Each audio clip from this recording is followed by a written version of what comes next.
Thank you, Eileen. That's pretty good for having no notes in front of you. I'm envious as I thumb through my notes during the evening. The First World War has long been a fascination of mine, and let me start off with this because many of you have attended the Civil War presentations, and I always appreciate that as well. There are some similarities between those two. One of the things that's always fascinated me about the First World War, I can't quite comprehend, is how the soldiers did what they did, of rising out of those trenches and attacking across no man's land, and in many cases, almost certain death or injury. Just as I've always been amazed by the soldiers of the Civil War era and what they did and the bravery that that represented. The other thing that's always fascinated me about the First World War is this particular subject tonight. You know, as a historian, I'm always looking to try to understand why things happen. And this is not the easiest thing to understand why it happened. I think it's easier to understand how the war progressed once you get into it, but that's a different subject than tonight. And it ranks right up there with an important historical question with the American Civil War. And as far as world history is concerned, I have long advocated that the First World War, is the most important historical event of the last 200 years because it had an impact for the entire 20th century and still lingers on today. All we have to do is pick up the paper and read about things that are going on in the Middle East and in places like Afghanistan. You know, the imperialism lives on in some respects. But what I wanted to start with is a quote from John Keegan. The First World War was a tragic and unnecessary conflict. Unnecessary because of the train of events that led to its outbreak might have been broken at any point during the 5 weeks of crisis that preceded the first clash of arms, had prudent or common goodwill found a voice. Tragic because the consequences of the first clash ended with the lives of 10 million human beings. So, let's see if this works tonight for me. Very good. Europe in 1900. And maps, as always, when you're hearing my presentations, are important to understand how things are really happening. Europe of 1900. Germany, right in the center of things, if you will. 1866 marked its reunification. 1870, they had a war, a short war with France, as you know. It's a country that's going through rapid growth and industrialization, almost hyper-growth, you could say in certain respects. And it has the beginnings of a democracy, but it's still very much an aristocracy at the time. France, a proud country with a very proud tradition, a very proud martial tradition, as well as the tradition of its own government. But it's always been kind of a messy place politically, lots of turmoil in that respect. It's smaller than Germany in a lot of ways, primarily in its population, and at this time, its population growth, which was much smaller than Germany's. A little bit more about that later. And a republic, but as I mentioned, lots of instability in that respect. Austria-Hungary, a mammoth empire at the time, and we're going to talk much more about Austria-Hungary, but let's suffice it to say right now, a dual monarchy, something almost unique in world history, Austria-Hungary, and one emperor with one set of foreign diplomacy, one army. But once you get beyond that, they're really two separate entities. Austria, dominated by the Germans, Hungary, dominated by the Hungarians, but by no means all. And as I mentioned before, we'll get into the ethnic complexities of that country as we go farther. Russia. We're only seeing a small portion of Russia in this particular map. It's an emerging power. It was weak, but has immense natural resources and a growing population. It has a relatively harsh autocracy. It had a war in 1904, 1905 with Japan. So if we were to look at the map, Japan would be way over here someplace, way off the map. That's one of the challenges that Russia has always had, trying to figure out how it can control this immense country. How do you have a war when all of your population is here and yet you want to expand in the eastern portions of your country, primarily because you need a warm water port. Russian history is always about seeking a warm water port. There is a war with Japan that initiates with kind of a surprise attack in 1904. The message just hadn't gone through diplomatic circles that Japan had declared war on Russia at the time, but they attacked Port Arthur. And to make a long story short in this respect, the war went very badly for Russia, both on the land, but especially their navy. In fact, after their navy in the Pacific had been totally destroyed, they sent their Baltic fleet over, couldn't go through the straits here at Suez because they'd gotten a little tiff with the Brits, so they had to go all the way around the Horn of Africa. It took several months to get there, and then they're decisively defeated, their fleet is, once they get there. So that ends badly, and for the next few years, in 1905 is when they're defeated, for the next few years, they're busy trying to rebuild their military and to restore their reputation. England, a tiny country with a huge presence in the world. It's the preeminent imperial power, we'll get to that a little bit later. Vast empire, a very powerful navy, and a relatively small army. It was the first nation of all of these to industrialize, as we know, and has a large presence in the world, but traditionally had tried to remain neutral. Now, it had wars with almost everybody, France, Russia, not too far back, just a few decades before, but they are trying to remain neutral in that respect. Then you have the Ottoman Empire, the sick child of Europe, if you will. Turkey, Ottoman Empire, always wanted to see itself as a major power, as a European power, but there were serious problems with that. And then Italy. Italy, just like Germany, had just emerged as a united country, so they're still feeling their ways as well. So, not spending too much time on this one. This is essentially the approach we're going to take through this presentation. And most of the things that I talk about, there's a very strong chronological approach to how I go through a particular event. In this case, it's much more thematic. And that's the only way it makes sense to me.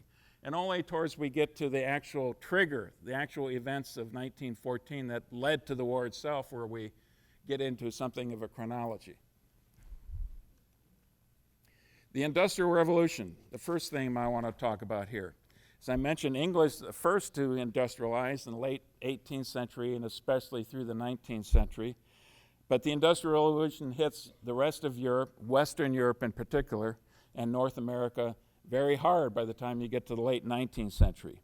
Germany and France are already a well-developed industrial power with everything that entails, like a growing labor movement, like a strong socialist movement within the country.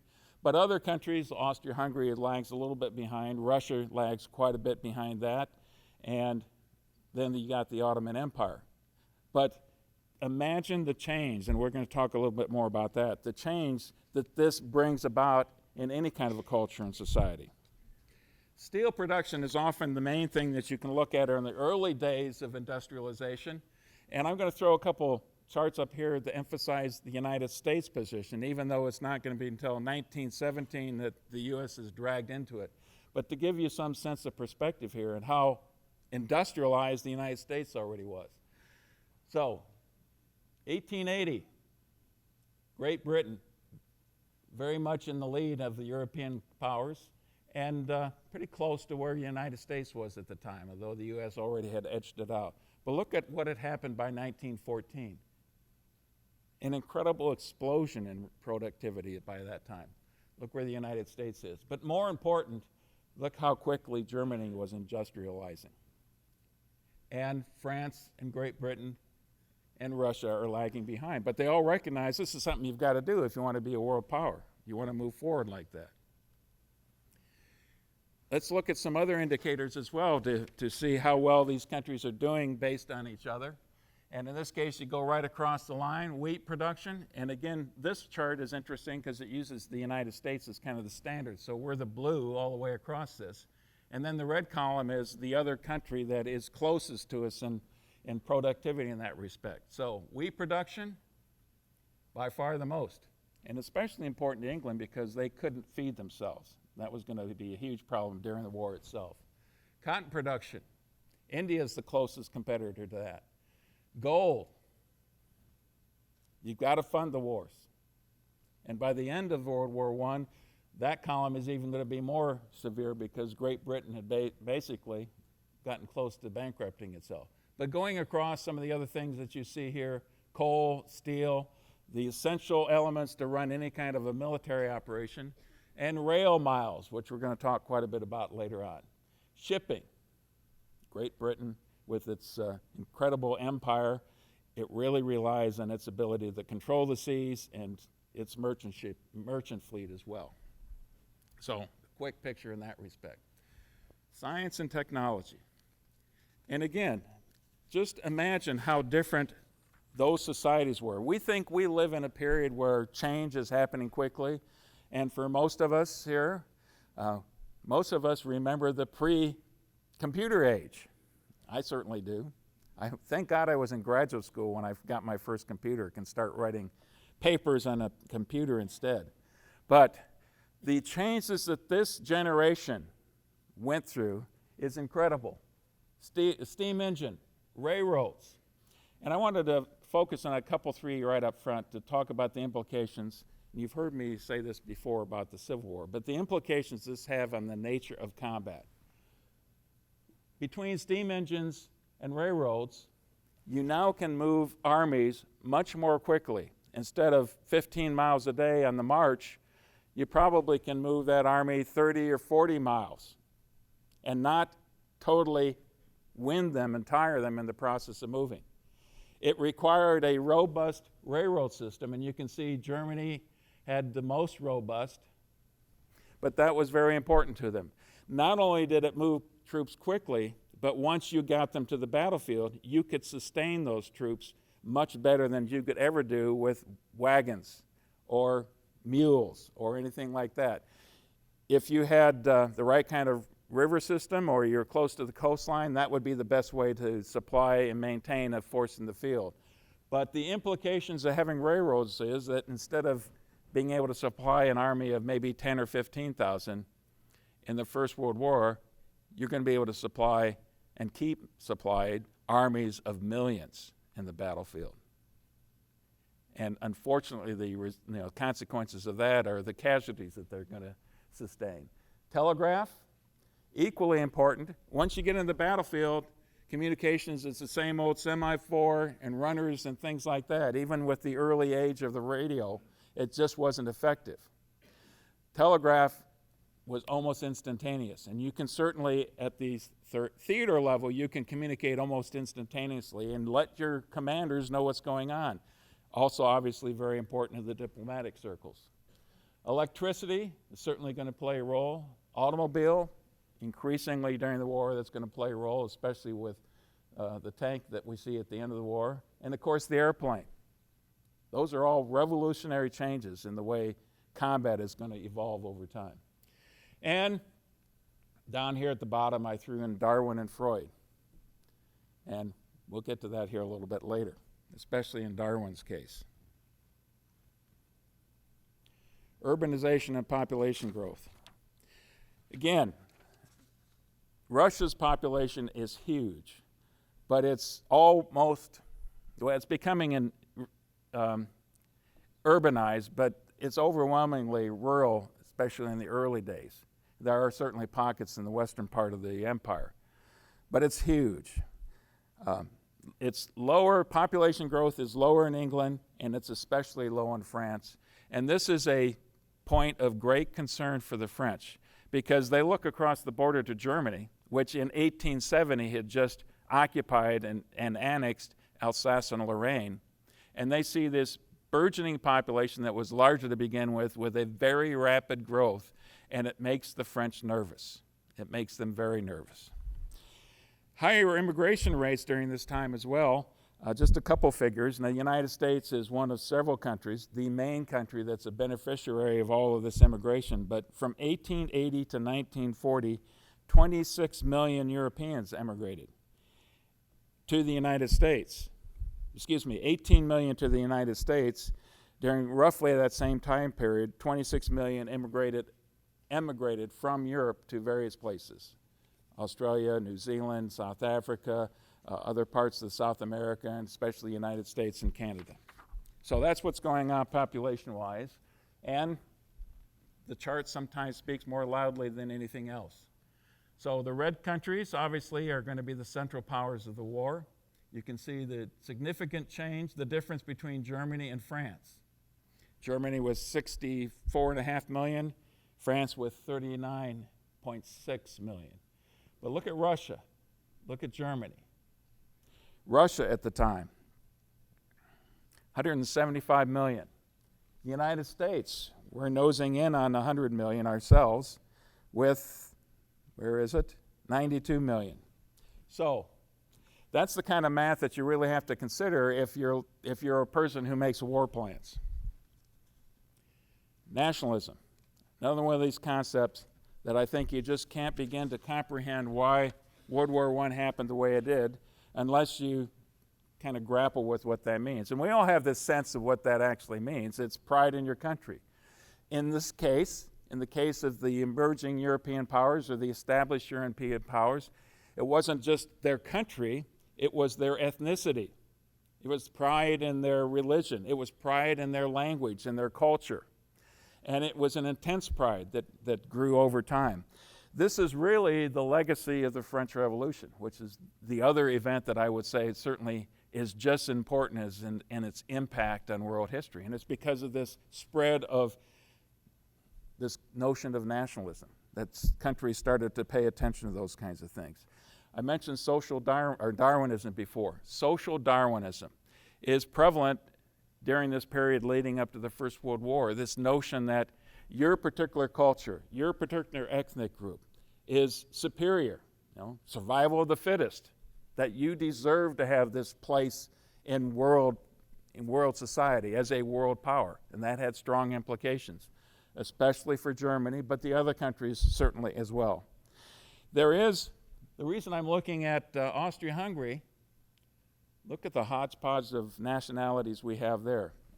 I already mentioned that Austria is, the largest population is German, which is shaded right here. There's the Sudetenland that'll become very important during the Second World War. But in Austria's part of the Austro-Hungarian Empire, the Germans don't outnumber everybody else. They're about 40%. In fact, both Austria and Hungarians are in the same condition. They don't outnumber the rest of the people in their portions of the empire. But you've got various other nationalities spread throughout here. And now connect that with this concept of nationalism. And it's really amazing that Austria-Hungary has held together as well as it did leading up to 1914, where the nationalism, the feeling of nationalism was the strongest, was among the Serbs. And here you've got another very large population of Serbo-Croatians right there. The rest of the countries seem to be relatively resigned or accepting of their fate of being part of the Austro-Hungarian Empire, and many of them would look at with pride about that. But that's going to be a simmering problem for the Europeans at the time. European imperialism. Okay, I've already suggested this. Look at Africa in 1878. Here's Great Britain, already controlling the critical Suez Canal. Absolutely important for Great Britain to control that because of its holdings in India. The Ottoman Empire at that time, it says. So that was shortly after that. But now you look at the map, and you see this huge swath through Africa for Great Britain, all the way down through here. Only German East Africa snuck in there, and rather late in the whole equation. Obviously, the jewel in the crown is India, but look at the French holdings. French West Africa, huge. And it's the prestige with this. Now, there's been an ongoing debate ever since this era about whether or not these colonies were productive and valuable to them, if they weren't more of a drain on the national economies than they were a plus to the national economies. But as far as pride was concerned, that was always an element. And Germany, as this new emerging power, felt in a special drive to become an imperial power as well, because that's how you exemplify that you're this strong, powerful, emerging world power at the time. So I wanted to play this particular quote because I think it does well Germany's concept, and this is Chancellor Bethmann Hollweg, who's talking to a French diplomat in 1914, I believe, just a few months before the dawn of the First World War, to get a sense of how they viewed their place in the world. For 40 years, France has pursued a grandiose policy. It has secured an immense empire for itself in the world. It is everywhere. During this time, an inactive Germany did not follow this example, and today it needs its place in the sun. Every day, Germany sees its population growing by leaps and bounds. Its navy, its trade, and industry are making unparalleled developments. It is forced to expand somehow or other.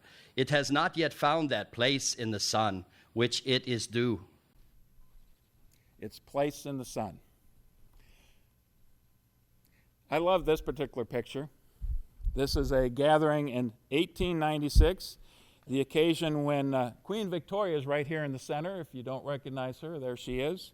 It's the occasion of Nicholas and Alexandria's engagement. Nicholas and Alexandria. There's a name, a couple's name that rings through history right here. So, that's Queen Victoria right there. Kaiser Wilhelm II of Germany. He's Victoria's grandson. He is the son of Empress Frederick, who is the daughter of Queen Victoria. So he's got plenty of English blood, and this is a family that had a lot of occasions to have events and activities, reunions, gatherings, and imagine your family reunions. In this case, we're talking about most of the heads of Europe at the time who were getting together for various occasions. So, Kaiser Wilhelm. And I already talked about Nicholas and Alexandria. So Nicholas is, by this time, the Tsar of Russia. And what's the connection there?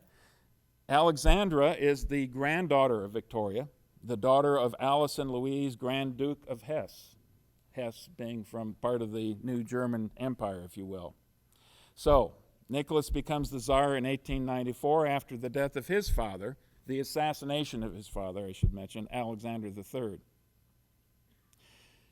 And moving on, right there is Albert Edward, son of Queen Victoria, who is going to be, when his mother dies and a couple years after this picture was taken, is going to be the King of England. So it's all right there. And there's one other thing I want you to take note of this.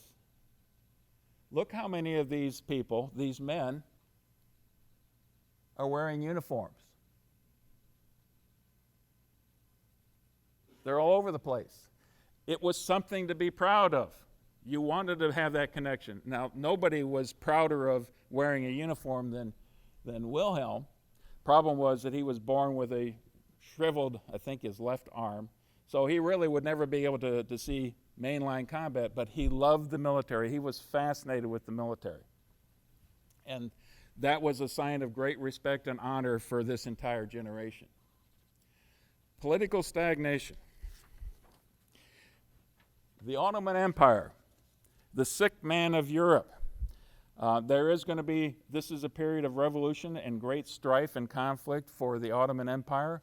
And over time, for the last 100 or more years, they have been in this declining position, and slowly they have been losing some of the territories in the Balkans region. Now, one of the reasons why the Balkans is such a hodgepodge of nationalities is because it's this great crossroads of civilizations, moving back and forth across Europe and Eurasia. That's where they all came. So that's why it's a hodgepodge, and now you have a weakened Ottoman Empire. And similar in state, though not nearly as weak, was Austria-Hungary, but we're going to talk more about their particular problems after a bit here. So here are the European empires. Russia is certainly an empire.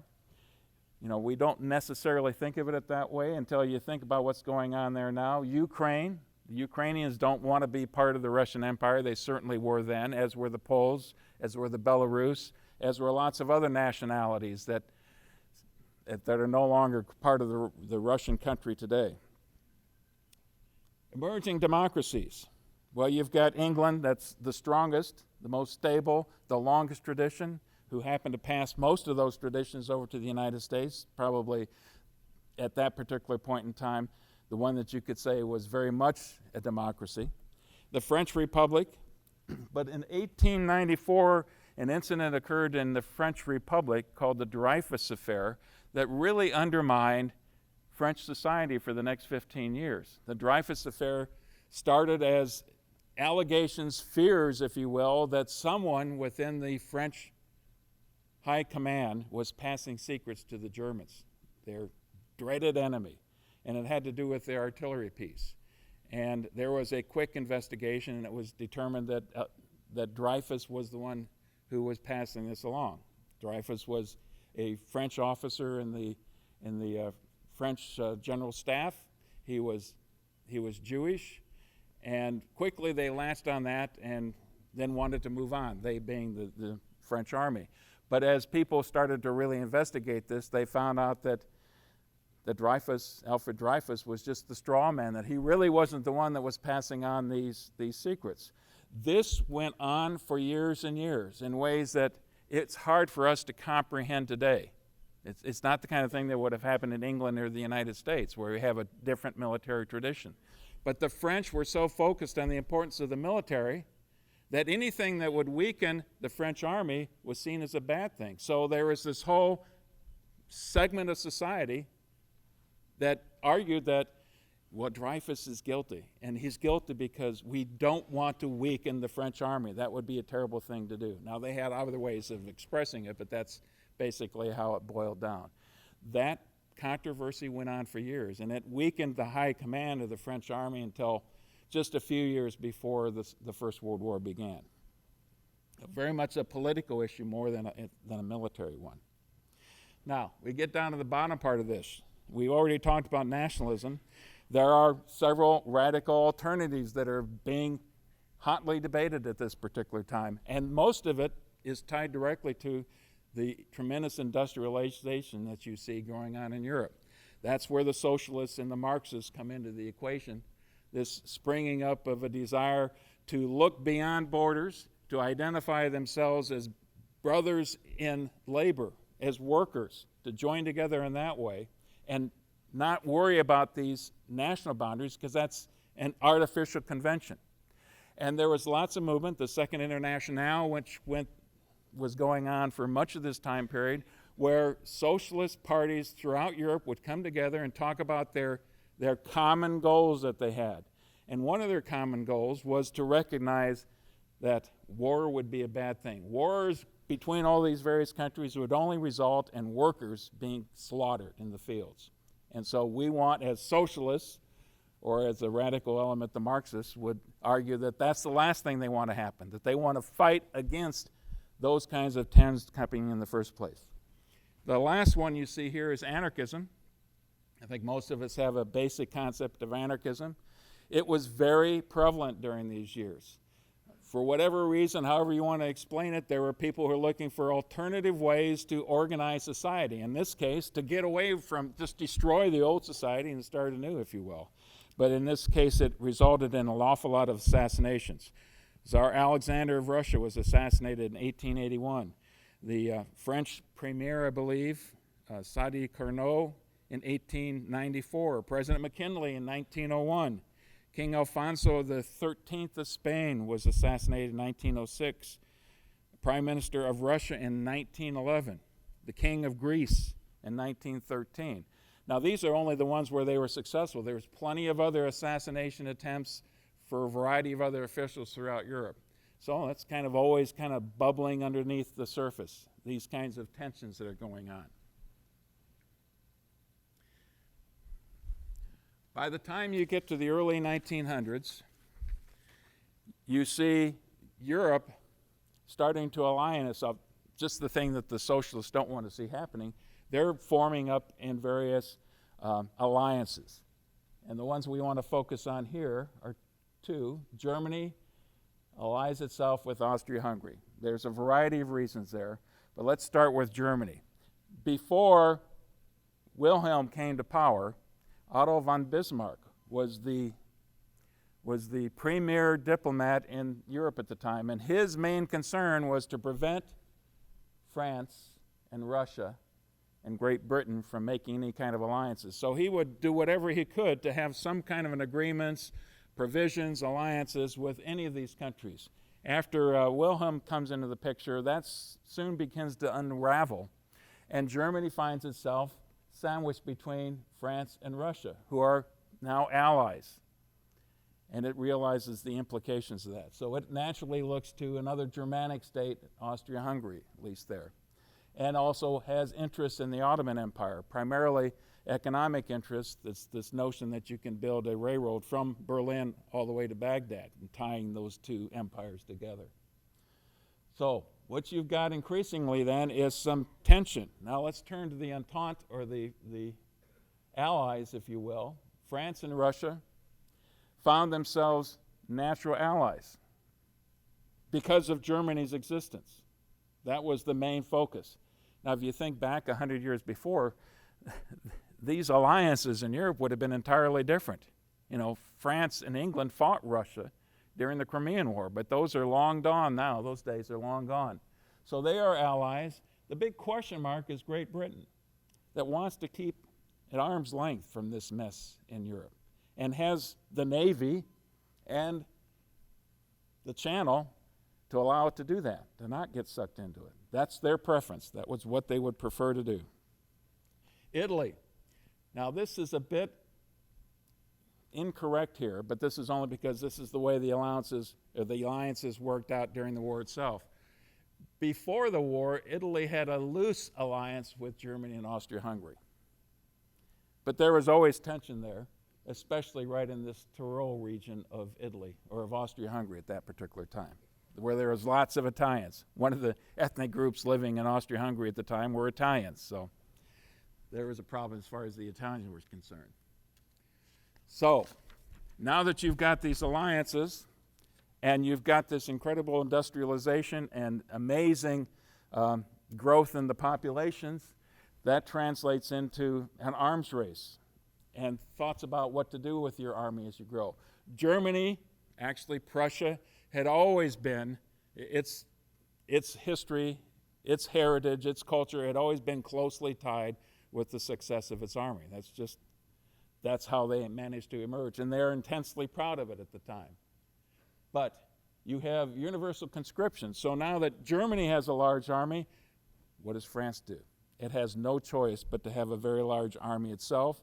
Russia's the same thing. The problem with Russia during these years is it's on a fast track to try to get itself reorganized after getting severely defeated by the Japanese in the Russo-Japanese War. So they basically are going to have that 10-year window there. And the longer the Russians have to rebuild, as far as the Germans are concerned, the more time you give to Russia to rebuild, the more we're going to be at a disadvantage. There becomes this notion that if war is inevitable, let's hope it's not, but if it's inevitable, then you want to do it before Russia becomes much more powerful and much more organized and able to mobilize its army much more quickly. Mobilization. Here is the key. Germany, as I mentioned before, had always been a strong military power. And from the days of the Napoleonic War, they were the first to have this notion of a German general staff, where German officers would deliberately come together and very systematically, scientifically plan for military operations and go through training, like our military academies, go through training and teach their officers, not just field commanders, but more important even, the staff officers who had to do all these plans. And almost all of the countries in Europe now are going to be doing the same kind of thing, realizing they need to get ready for the war if it does happen. That's what staffs do. You've got officers in the United States Army and the Pentagon right now. They're planning for all kinds of contingencies that would curl your toes. And thought, why are we planning for that? Well, that's what they're charged to do. They need to be ready in the event that some horrific thing happens. In this case, they took their jobs very seriously, especially the Germans, but the French are right in there as well. And the key to success, as far as they were concerned, is how quickly they could mobilize these massive armies that they were building. Because if you could mobilize more quickly and get your force to the border more quickly and launch your offensive more quickly before the enemy was ready, you could win the war. And that's what military is all about. That's what they're trained to do, is win the war quickly. Germany, in its plans, could mobilize in 12 days. Austria-Hungary took 16 days. About the same time for the French, I believe. Russia took 26 days, just because of the mammoth size of the country and the dilapidated nature of much of their rail system. But as I mentioned before, the rail system is the key to mobilization.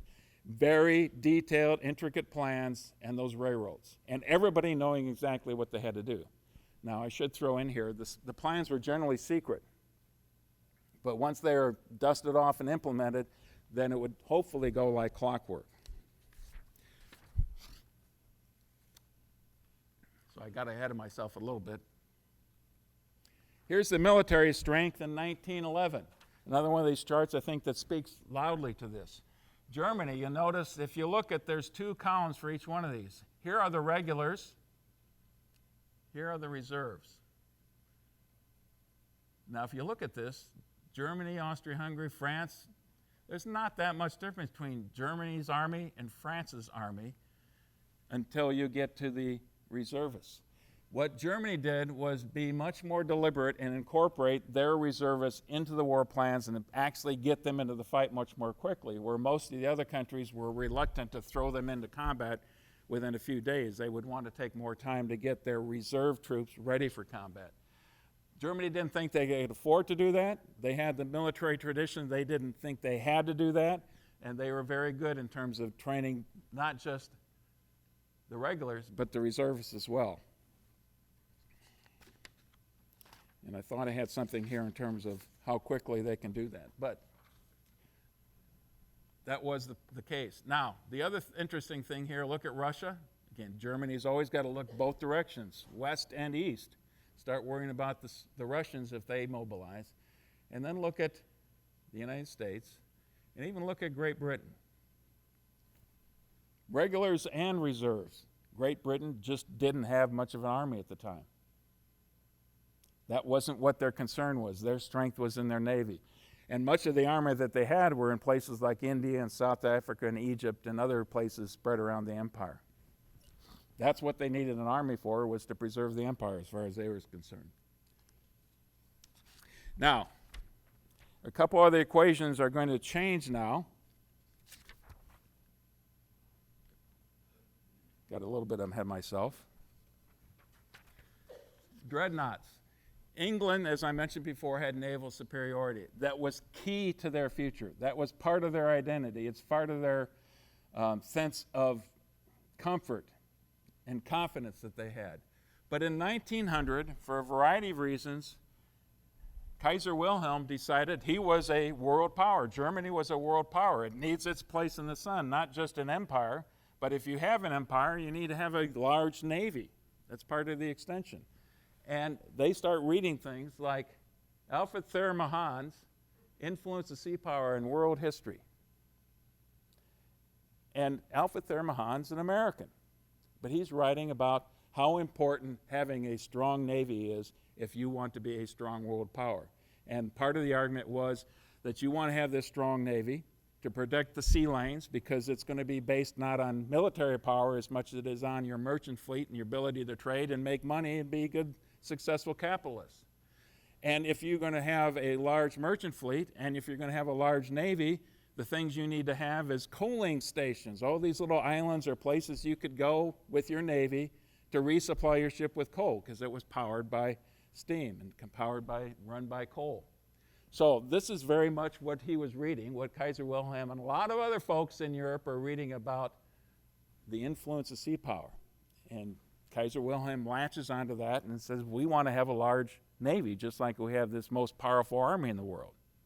And they start a very deliberate campaign to build up their naval fleet. The Brits get nervous right away. And they have this notion, well, we want to have at least twice as much as any other navy out there to be able to overwhelm any other possible threat that we might have. And in 1906, and because of all this new technology, the new growth that they've had in industry, they built a completely different class of submarines called the Dreadnought class, named after the first of the Dreadnought classes, the HMS Dreadnought. It was so big, so powerful, so fast that any other battleship it encountered was at a great risk. And overnight now, you've changed the equation. So instead of having this huge lead in the number of battleships compared to what Germany is going to be able to produce over a period of years, now you realize, well, gosh, if Germany can build just one or two of these, they're going to catch up pretty quickly. So this only accelerates the race between Germany and Great Britain in terms of building mainline battleships. Obviously, aircraft carriers at the time is not something that's part of the equation at all. It's all about battleships. And the Brits get very nervous about it, and the Germans are proudly moving forward with their, forcing these things through the Wehrmacht to get them passed so they can continue to very quickly build their naval force as well as maintain this incredibly strong army force that they've got. This, more than anything else, is going to kind of force Great Britain to look more kindly towards alliances with France and even Russia. I say even Russia because it's kind of reluctant. Although they're not totally committed to this. They're very loosely aligned with those two countries. And their druthers would be otherwise rather than get caught up in this. Now, I threw this in as well because I think it's important to remember what many Europeans were thinking about whether or not war was coming, whether or not it was inevitable. Most of them thought, well, if it's going to be a war, it's probably going to be like the Franco-Prussian War, which lasted only a couple months. And sure, it was devastating. The results were awful for France. It lost Alsace and Lorraine, but just a few months. It's going to be a short war. And one of the reasons they thought it was going to be just a short war was because they figured they'd run out of money to fight the war if it lasted too long. And they figured they'd run out of munitions if they did as well, that these countries couldn't possibly sustain any kind of intense combat for a long period of time. And the other thing, of course, if you're a banker or if you're a merchant, you like commerce across country lines. That's the nature of your livelihood. You want to encourage that. And the more you have of trade going across all these national boundaries, the stronger that ties the whole together and the less likely, you would hope, there is for future conflicts. So, let's go back to Germany's two-front dilemma here. And I chose this map in part because you can see the rail lines. Now, I think this represents the main rail lines for these countries. And you can see in many cases how they are hugging the borders. By this time, by the time you get to the early 1900s and into the 10s, many of the railroads that are being constructed by these countries are deliberately constructed not because they make good economic sense, but because they're necessary to mobilize and quickly deploy your armies to the front lines, wherever that might be. And you can see right here, even all the way through Berlin, heading down to Baghdad. I don't know what they did right here at Constantinople. That might be a bit of a problem. So, the question now for these planners is how to guarantee, how you plan, in Germany's case especially, how you plan to defeat both France and Russia if, God forbid, that you're in a land war with both of them at the same time. And that's where Alfred von Schlieffen comes in. He's the chief of the General Staff from 1891 to 1904. And it's his duty, his responsibility to oversee the development of these war plans I was talking about before. And here's his concept that he basically came up with and got the rest of the General Staff to agree with. That you do that based on a couple assumptions. One, it will take much longer for Russia to mobilize. And Russia is not the imminent threat that the French army is. So, you can do a couple things. You can go on the defense in the West and take Russia out because they're weaker, but it's so huge you can just get sucked up like Napoleon did in the Russian Empire. Or you can try to knock out your main foe, the French, early on. And that's the plan that was developed, the Schlieffen plan. And what you're looking at here, very simply, each one of these big red arrows here represents one of the German armies. And being good Germans like they are, the 1st, the 2nd, the 3rd, the 4th, the 5th, and the 6th. The 7th and 8th German armies were to hold the line down here. But otherwise, what you're talking about is a huge left sweep into the interior of France. The reason? Because most of the fortifications in France are going to be right here on the border. The problem? To be able to do that, to avoid the strong French fortifications, oops, you've got to go through Belgium. Belgium neutrality had been promised by all of the European powers since 1839. And that was something that they all had in the back of their minds. Schlieffen certainly knew that, but he figured it was worth the cost. And now what's the danger if you do that? Well, maybe that would bring Great Britain into the war, that they otherwise would be willing to sit on the sidelines. But it's going to take a while for Great Britain to get its army across the channel in the first place. Maybe you can have France defeated before that even happens. I think the timeline here is that you get to the Belgium-French border within 22 days. And this is all clockwork. The clockwork from the time that mobilization is announced. That's when the clock is pressed, and then it's a race to get mobilized first, and then it's a race to attack and deploy your forces. So from the day the attack begins, 22 days to reach the border, and 42 days to envelop Paris and encircle the French army. A massive encirclement. And again, you can only do this if you're using both your regular and your reserve forces. That's the German plan. So there's inherent risks. Once you get past 42 days, you're victorious, and you can move major portions of your army to the Eastern Front and then take on the Russians after that. Now, the French have their own plan. It's not quite as ambitious. It doesn't violate Belgian neutrality. And it's based on the notion that French élan, the spirit, the natural spirit of the French soldier to go on the offensive, will carry the day. That just like in the Napoleonic era, that their soldiers are inherently braver and more committed to the cause and more courageous than the enemy, and that they can win that way. And so you're seeing what here is the French plan in blue, basically attack straight into the teeth of the German forces, and primarily in these areas where the Germans have decided to remain on the defensive. And it almost would play directly into the Germans' hands, because that would make it a little bit easier to encircle them. But it's all about timing. It's all about how quick these German armies can march. And you know, they knew from the beginning on these plans that they would push the German infantrymen, who basically had to be walking across this, to the absolute limit of their endurance as they were marching through this area, fighting as they went and marching as quickly as they could to do this. So that's the plans. What I wanted to play here very quickly, this is a short excerpt, but this is right from the French Army Doctrine of 1913, and it gives you a sense of the way the French were thinking about combat. Only the offensive yields positive results. Success will come not to the one who has suffered the least losses, but to the one whose will is the steadiest and whose morale is the most highly tempered.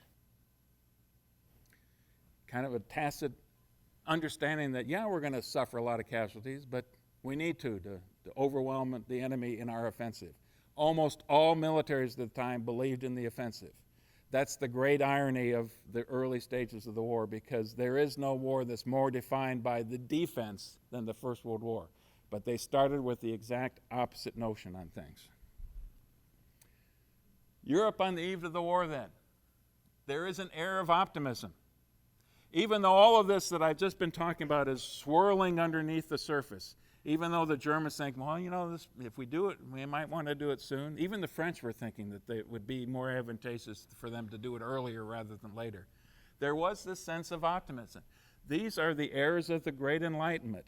There are many things that Europeans share together. Almost all of them are Christian. Sure, there's, differences between Catholics and Protestants, but even in that respect, there's much more commonality between those two than there are differences.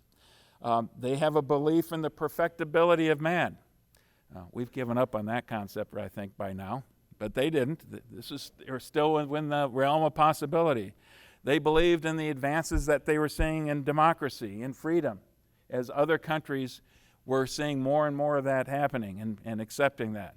They believed in the rule of law. There were things like, of the educated class, almost everyone read Russian literature. Almost everybody appreciated French art and Italian opera. They appreciated the German classic composers. They shared all this in common. They had the common identity, the Greco-Roman kind of an education that they all got as well. So there was so much that were pulling them together. And there was lots of people who thought it's just inconceivable that Europe would allow itself to be sucked into a major war. Here's a couple of quotes just to kind of illustrate it. An Austrian middle-class youth by name of Stefan Zweig, probably really butchering the pronunciation of his name, people no more believed in the possibility of barbaric relapses such as wars between the nations of Europe than they believed in ghosts and witches. Our fathers were doggedly convinced of the infallibility, binding power of tolerance and conciliation. Here's another quote by another Austrian author at the time. Peace is a condition that the progress of civilization will bring about by necessity. It is a mathematical certainty that in the course of centuries, the warlike spirit will witness a progressive decline. I think we've given up on that notion as well, unfortunately. But they believed it. Many Europeans believed it at the time. And they look back in their own history, 1870, that's 40 plus years that Europe has been peaceful. And that last war was relatively short. I certainly wouldn't say it was painless, but it pales in comparison to what they're going to get themselves into in a couple years. So they're learning the lessons of the last war. We always look at the last war to try to figure out what the next one's going to be, and we almost always get it wrong, but they did. It's going to be a short war, if there is a war, but I think we've probably grown beyond that. We've become much more civilized. It's just not as likely. And yet, there is a whole series of incidents that are occurring. There are flashpoints. There are points of tension between the major powers at the time. I've already talked about the Russo-Japanese War, the first Moroccan crisis in 1905, and it's mainly Germany, flexing its muscles, suggesting that it wants to have more influence in Morocco, which at one time was much more of a Spanish colony. Now the French have designs on it, so it's friction between France and Germany, with all the other players trying to, play negotiators in the process as well. The second Moroccan crisis in 1911, along the same lines. And then the First and the Second Balkans War, and we'll get into that in just a bit. So it's all a question of timing in that respect. The Balkan Wars. And I've already talked about the Ottoman Empire. This is kind of a hazy map here, but you bear with me. Obviously, the Ottoman Empire at this time, in the late 1890s, 1900, includes a major part of the Balkans. Look at Greece at the time. If you know what the map of Greece looks like today, look how different it is. Look at Bulgaria, Serbia in here, and then the huge the Austro-Hungarian Empire, and of course Russia over here. These countries right here, Romania, Bulgaria, or Serbia, are relatively young. They've emerged from the ashes of the Ottoman Empire a few decades before. And especially Serbia has much more of a nationalist feeling going on in the country. So, the First Balkan War is 1912. The Ottoman Empire is increasingly weak. 4 Balkan states band together to take on the Ottoman Empire. They include Bulgaria, Greece, Montenegro, and Serbia. The Greek Navy plays a key role here in bottling up the Turkish Navy and the Turkish reinforcements in the Aegean Sea. And because of that, as much as anything, and the antiquated nature of the Ottoman army, those 4 countries are victorious. Now, The Second Balkans War is in 1913, and that includes Bulgaria. Now, what a surprise now. Bulgaria is in this leadership position. It benefited better than the other countries did in the First Balkans War, so there's some tension and jealousies there. So Bulgaria now is going to be fighting Serbia and Greece over the issue of lands in Macedonia, in this region right here. And that ends. So what we end up here, just to make a long story short, a much more convoluted map, if you will, but at least it's clear for you. You see how much larger Greece is now. You see how much larger Serbia is. It was basically up in this region. Now they've taken this huge swath of what was formerly the Ottoman Empire. What has emerged is Albania, and in this region you've got, I think this next map will show it, but a huge population of Bosnians, Herzegovinians, and they all see themselves as Serbs, brother Serbs. Most of these countries here see themselves as Slavs, a point that I kind of overlooked before. Russia is the father of the Slavic nations, and it saw itself in this relationship. Its interest in this region is it's the main Slavic country in the world, and just like the Germans, they're intensely proud of being Slavs, as were the Poles, as were the Czechs, as were the Slovaks, as were the Serbs and the Croats. Not so much the Romanians. The Romanians thought they were the descendants of Roman legionnaires. So they were haughty in a different way, I guess. But it makes for a nice, interesting reading and a mess trying to sort it all out, I have to tell you. So that's what you've got by 1914. And as I just mentioned, this region right here, here's Serbia. This region right here are fellow Slavs. All of these are Yugoslavs, or South Slavs, if you will. And Serbia has this strong movement within the country of some, looking for the right title, radicals, hotheads, especially in the military, especially young men who are looking to expand the natural boundaries of Serbia and incorporate all these other Serbians that need to be part of this greater Serbia. And that's where the continuing tension is going to be now between Austria-Hungary and Serbia itself. So,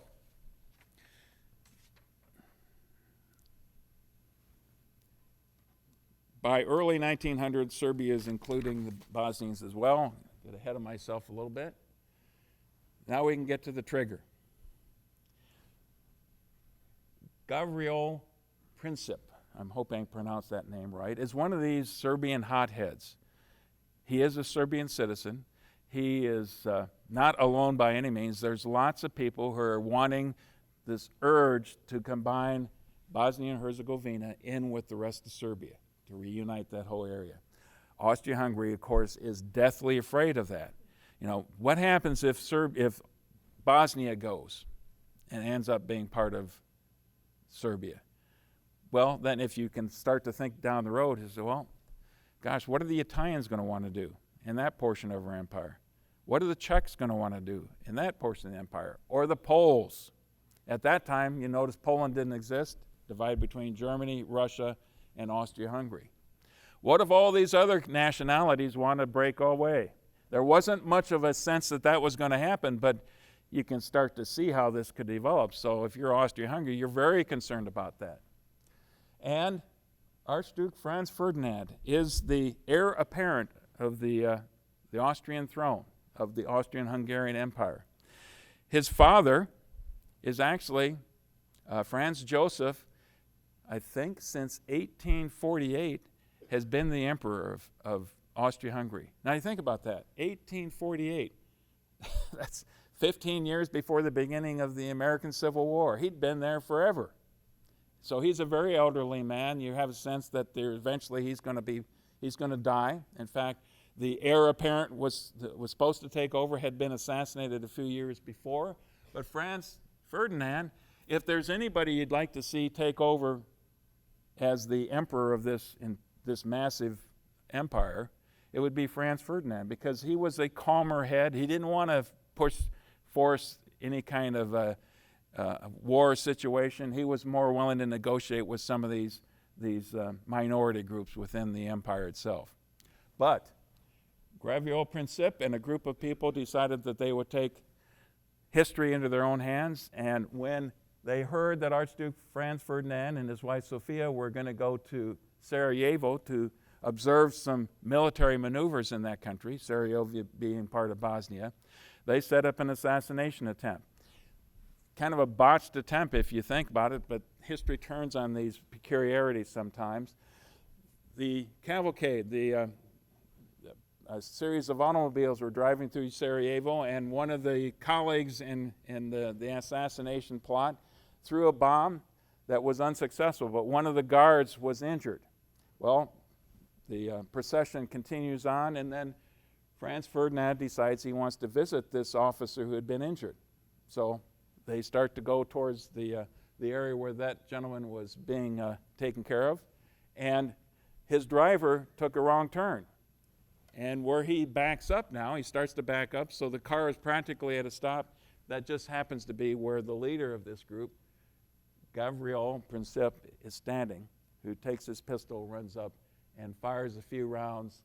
And I think Franz Ferdinand and Sophia, they both die eventually. I can't recall which one lingers for just a couple hours before they die.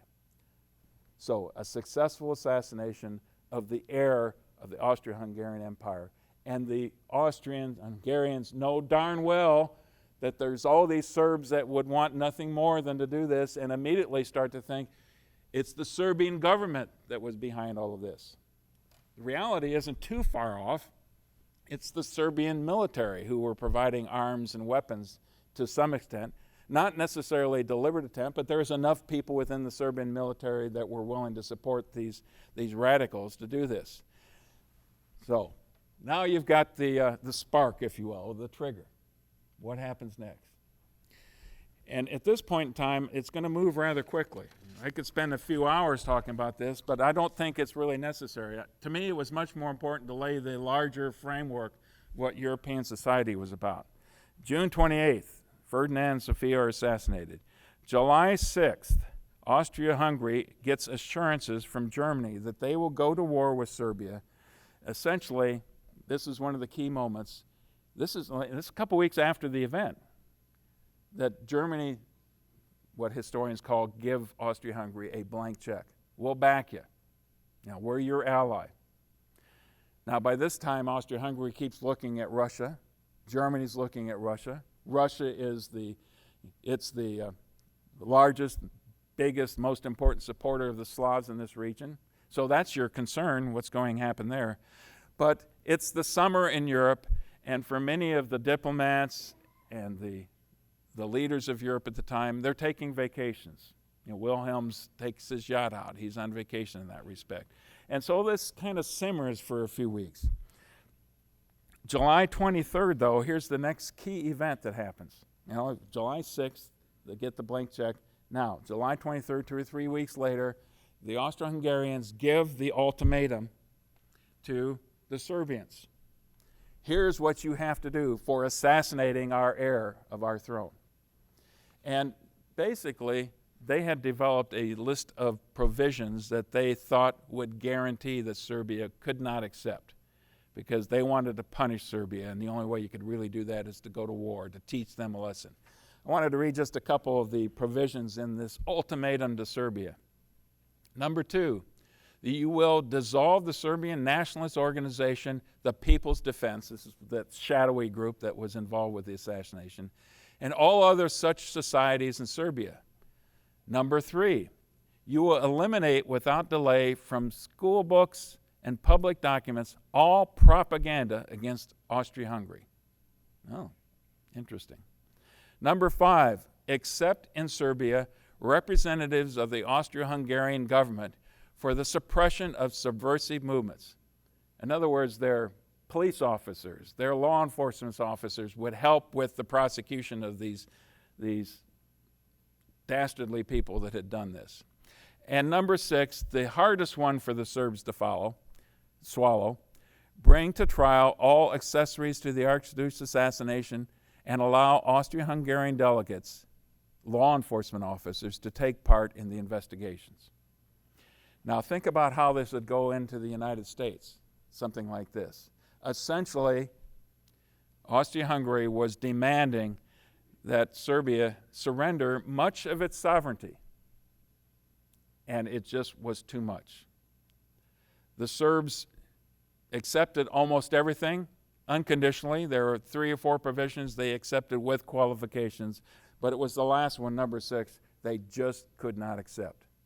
So, that happens July 25th, they give their answer, and that was only after they'd gotten assurances from Russia that Russia would come to their support. So, Austria-Hungary's already heard from Germany, now Serbia is hearing from Russia, and now things move much more quickly. July 28th, Austria-Hungary declares war on Serbia. July 28th, Russia declares a partial mobilization. There was a while there they weren't sure they could even do just a partial mobilization. Wouldn't you have to mobilize everything? Can you just mobilize against the border of Austria-Hungary and not mobilize against the border of Germany? Well, it didn't take too much long after that they went from partial mobilization to full mobilization. And now what's Germany to do? The Russians are mobilizing. So, July 31st, Germany, Kaiser Wilhelm, sends a message to his cousin, Nicholas, enjoining them to stop mobilization. But of course, the answer is no, we're not going to stop. August 1st, Germany declares war on Russia. And now the race is on. The race to mobilize most quickly is on. And that means that the Germans now, it's not just mobilizing against Russia, that means they're tied to the Schlieffen plan, and that means that war with France is inevitable as well. And there's this great spirit as all of the countries declare war. Germany declares war on France, France declares war on Germany, etc. And Europe now is mobilizing, and in many of the places, I think this might be overblown to a certain respect, the amount of enthusiasm that the young men went off to war, but here's one example of it. Most of the young men saw this as the great adventure, and many of them, just like in any war at the beginning stages, think, boy, I don't want to be left out on this. It'll be over by the time I get there. I got to get there right away. And of course, the massive mobilizations of reservists as well, it sucked up most of the personnel. A quick quote here to get a sense of what mobilization meant in Germany, at least, where it was the most thoroughly planned.